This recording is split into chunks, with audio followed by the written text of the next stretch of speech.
Mary, can you please tell us your experience with Harvey? But Harvey, I must try to tell you about that first day. That first day, the water came up pretty high, but it didn't enter the house. So, but I went into shelter because I had my granddaughter because I was afraid. I went into the Baytown city shelter here. They pick us up. We had to walk through all that water, and they pick us up on 146. The fire department picked us up and brought us in.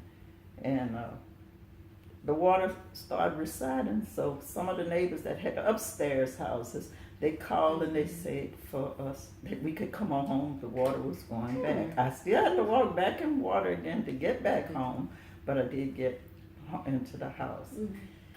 And so, but that next night, around 4 o'clock in the morning, the water started rising really fast, and my granddaughter was sleeping. I couldn't sleep because I kept watching the news. I was afraid, really. And I kept watching the news, and then it was getting so high, I kept hearing the people outside trying to get out of here. I was afraid to go. I had my granddaughter, 12-year-old, and I was really scared to go. But what I done, I sit and I listen to the news, and they start talking about it. If you need to be rescued, put a white towel outside the door. Y'all probably done all the same thing or heard the same thing. I know you probably went through all that. Anyway, then the water started coming in the house all the way around the baseboard. I never seen nothing like that in my life. And I was really panicky because my house still had light, electricity on in it. And I had my granddaughter, I done put her in my bedroom, in my bed. I said, God Almighty. I said, what am I going to do, So I told her, I said, baby, don't get out the bed. Don't get out the bed. She said, well, why, Granny? I said, just don't get out the bed. I didn't want her scared, She was awake already. And I said, just don't get out the bed. But then she jumped on the floor and we had carpet. She jumped right in the water. Everything was saturated. I said, I got to do something. And then somebody knocked on my door, I guess about, I don't know, it was 3 o'clock, 4 o'clock in the morning. And it was my neighbor down the street, Jason. And what he done, he said, Miss Mary, you got to get the electricity off. He saw me with the light on in the house. I'm on a different grid from the others, so I still had electricity in a couple other houses. I said, Jason, I'm scared to go out there in that water. He said, Miss Mary, I'll get it off for you. And he turned my lights off. And I went in the garage and I found some old rubber boots. And 2 pairs. One is too small for my granddaughter, but I told her, put these rubber boots on. No matter what, we're going to walk in this water. We got to have some boots on. I don't know why I wanted boots. Anyway, after that, it just was getting too high in the house. And I put a towel out. And when I opened the door, that was a disaster. Stuff just started coming into the house. I don't know if y'all ever experienced that or not, but that was the worst thing in the world anyway. And the people pick us up right there at the front yard on the boat. And that's when I found out about Red Cross. Didn't make a long story short. We left here, and I didn't know where to go, and they had some Red Cross people out there and some firemen and a lot of different people.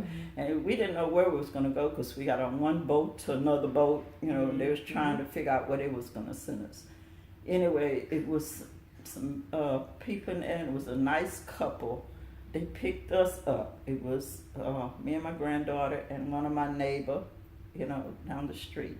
They picked us up, and my neighbor down the street, mother-in-law, called her at the same time, and they told us to come to their house.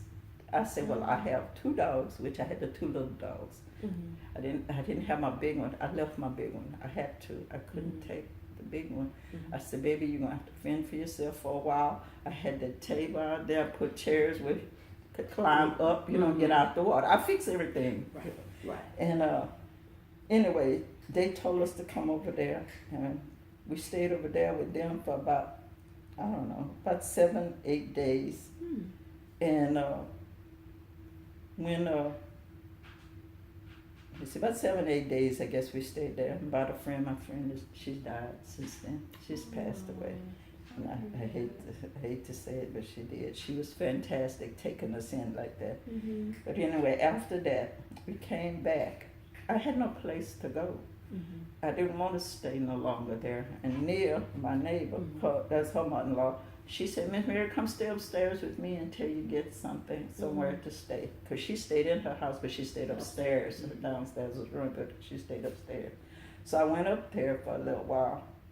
And when everything, anyway, after a while, my neighbors started helping me get all this stuff out of here. Like I said, it was, they had about 15 people working for them. And cleaning their house for them. And they came over here and they said, Miss Mary, we come over here, we finish over there, we coming to help you.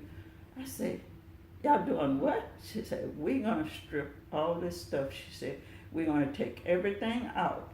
Those people, it's about 15 people. God is my witness. About 15 people came in here. I didn't even know those people's name. They was hugging me, they just was, I don't know, they were sweet, lovable people. And I kept saying, thank you, and they kept saying, just get out the way, let us do. They took every piece of furniture I owned, everything I had piles of trash. Man, I got pictures way up there high. They hauled stuff out of here. Then they turned around and they towed every piece of sheetrock, at least, I think it was about 4, almost, not quite 4, because the contractors had to finish tearing it to the floor, but they cut all the way around that wall and they hauled all that stuff off. And I looked at these people, I said, it's amazing. They just come in, and they had one lady, I think that was Jason's sister, I'm not sure. But one lady, she was telling them what to do, how to do it. It was like she probably knew how to do it. And she was telling me what I needed to throw away, all this stuff like that. I said, well, I can't afford to do that. She said, Miss Mary, she said, it's wet. It gotta go. It gotta go. And I said, oh, Lord, what am I going to do? What am I, baby, I'm retired. Like I said, I'm raising my granddaughter. And I took every dime I had from my retirement. I took that money and I bought this. This is what I've done. And I don't know, it was, I didn't know what to think. And anyway, these people done all of that. They even stripped that carpet.